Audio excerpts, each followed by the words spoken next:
It has taken more than a decade, but ALMA has finally opened its eyes.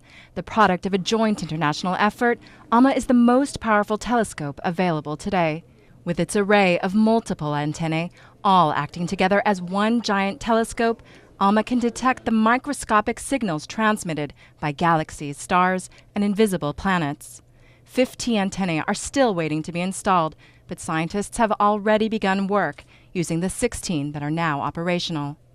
Existe similares tipos de instrumentos ou de telescópios. There are similar telescopes or instruments around the world, but ALMA is so much bigger. It's 10 to 100 times more powerful than other telescopes. With 16 antennas, we have as much power as instruments out there today, so this is a good time to start making observations.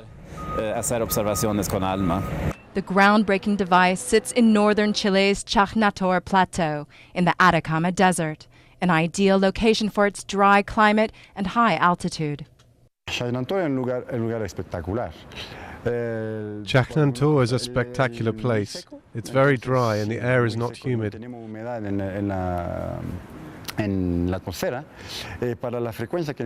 get the frequencies we need for our observations, humidity is usually the biggest problem. The data from ALMA's observations will be gathered and used to study some of the wonders of astronomy, like how galaxies collide and trigger the birth of new stars.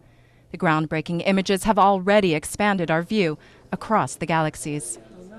I think the results are actually better than I could have expected. They're really beautifully clear.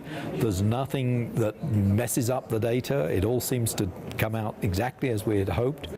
ALMA won't be fully functional until 2013, and as more of its antennae come online, the images will become sharper, as will our view of the universe.